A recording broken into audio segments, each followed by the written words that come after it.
Saludos cordiales, nuevamente nos volvemos a encontrar para disfrutar de este segundo video que abordará el diseño de protocolos de búsqueda para una revisión sistemática de la literatura.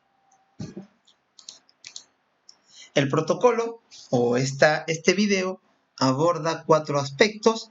Vamos a intentar dar una definición de lo que es un protocolo de búsqueda, cómo se formulan las preguntas de investigación, qué cosa es un mapeo sistemático como parte del diseño del protocolo de búsqueda y terminaremos mostrando un diagrama de flujo para la selección de documentos. Presentemos algunas definiciones de lo que es el diseño de un protocolo de búsqueda. Debemos entender que un protocolo supone un plan, pero no un plan superficial, sino un plan detallado, no un plan que sobreentienda algunos aspectos. Por el contrario, debería ser un plan explícito, detallado y explícito, tanto de las bases de datos que se van a utilizar como de los pasos que se van a seguir. Entonces, si quisiéramos dejar en mente algunas primeras ideas, entender que el protocolo de búsqueda es un plan detallado y explícito. El protocolo de búsqueda permite un rastreo sistemático de la información. El protocolo de búsqueda permite que sea un proceso transparente y que pueda y que sea posible su reproducibilidad. Eso quiere decir que el modo en que yo voy a hacer la búsqueda de mi información puede ser auditado, puede ser verificado por un tercero. De este modo, el protocolo permite una aproximación común y facilita el trabajo en equipo. Es flexible y dinámico, de manera que se pueda readaptar según las necesidades. Prioriza las bases de datos que se va a utilizar. Sugiere puntos de corte a la hora de establecer limitaciones temporales y refleja el volumen de información manejado. Entonces, ya conocemos de qué trata un protocolo de búsqueda de información. ¿Cómo se diseña o cómo se formula? Respecto a la formulación de la pregunta de investigación, debemos entender lo siguiente: cualquier diseño de investigación requiere una pregunta para poder tener claro el desafío de la investigación. Formular correctamente la pregunta es garantía o garantiza, formular correctamente la pregunta, garantiza un correcto desarrollo de la investigación. Una revisión sistemática de la literatura no es ajena a esto. Por lo tanto, nosotros tenemos que comprender qué tipo de pregunta o cuál es la fórmula para la elaboración de la pregunta en una revisión sistemática. En primer lugar, debemos entender que debe ser una pregunta descriptiva, casual o descriptiva. ¿Por qué? Porque la revisión sistemática es una investigación descriptiva, por lo tanto, la formulación de la pregunta le debe corresponder. Debe ser de interés para la comunidad científica para poder garantizar que la investigación a desarrollar pues contribuya a los intereses de la misma. ¿Y cómo se formulan preguntas descriptivas? Debemos recordar que las preguntas claves son ¿cómo?, ¿cuáles? Para los singulares, ¿cómo es?, ¿cuál es? O para los plurales, ¿cómo son?, ¿cuáles son? Entonces, la pregunta de investigación para una revisión sistemática debería empezar con cómo es, cómo son, cuál es, cuáles son. Por ejemplo, si nosotros quisiéramos hacer una investigación sobre metodologías, la pregunta podría ser: ¿cómo son las metodologías para el control interno? ¿Cómo son las metodologías para los controles de los inventarios, cómo son las metodologías para el manejo de los recursos humanos. Si es que nuestro interés está orientado hacia los procesos, podríamos formular las preguntas: ¿cuáles son los procesos para cuantificarlos? ¿Cómo son los procesos si queremos describirlas? Si quisiéramos hablar de tecnología, ¿cómo son las tecnologías para los sistemas de información gerencial? O si quisiéramos, ¿cuáles son las tecnologías? Si nosotros quisiéramos hacer un estudio de revisión sobre el efecto de algo, ¿cómo son los efectos de los desmedros en los costos de producción? ¿Cuáles son los efectos de la evasión tributaria?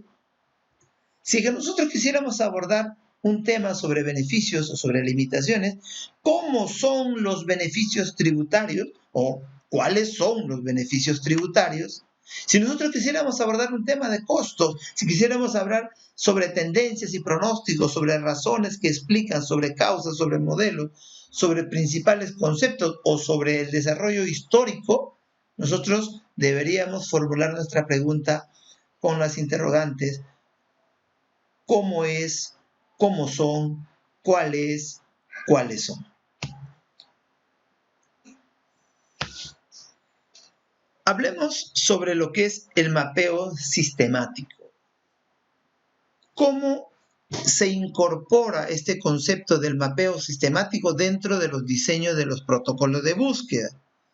Recordemos que nosotros estamos pretendiendo elaborar una revisión sistemática. Y para preparar un artículo o una investigación denominada revisión sistemática, nosotros necesitamos información.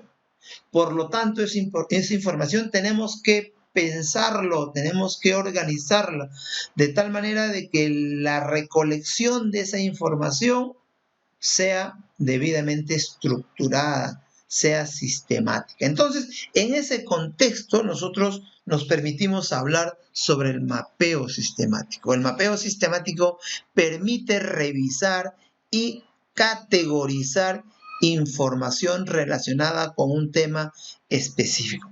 El objetivo del mapeo sistemático es determinar el alcance de la investigación y clasificar conocimiento. El mapeo sistemático como técnica permite responder preguntas genéricas como: ¿qué es lo que se ha hecho hasta el momento en un campo de interés? A continuación, voy a mostrar algunas características de este flujograma a modo de explicar lo que es un mapeo sistemático. En primer lugar, el protocolo de búsqueda requiere formular una pregunta de investigación. La pregunta de investigación va a contribuir o va a definir el alcance de la revisión sistemática. ¿Cómo o cuáles son los efectos de la evasión tributaria? Cuando yo me formulo esa pregunta, ¿cuáles son los efectos?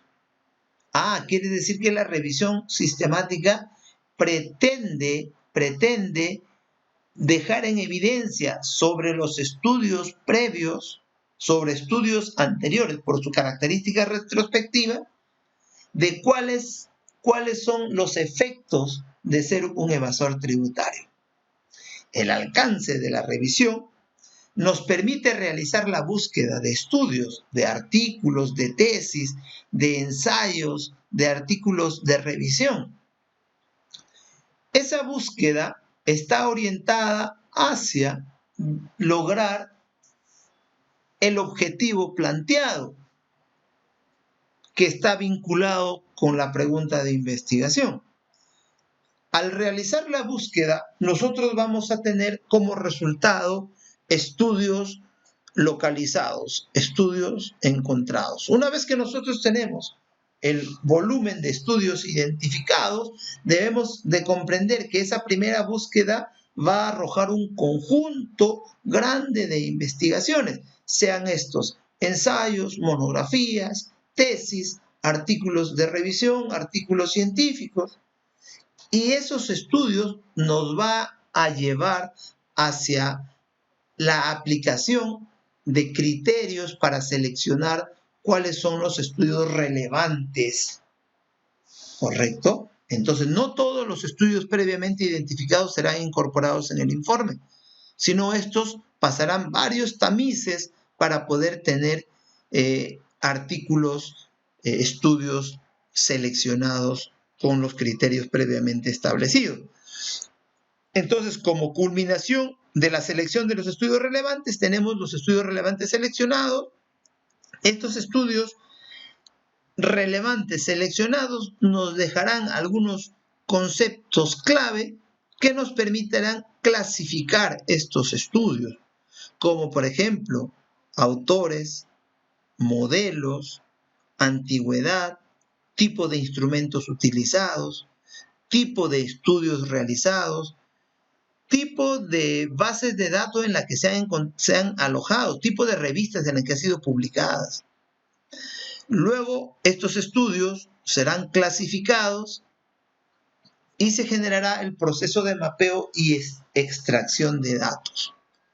A este protocolo, a este proceso, se le conoce como mapeo sistemático, que nos permite revisar, categorizar información, técnica que nos permite abordar y dar respuesta a la interrogante: ¿qué es el hecho?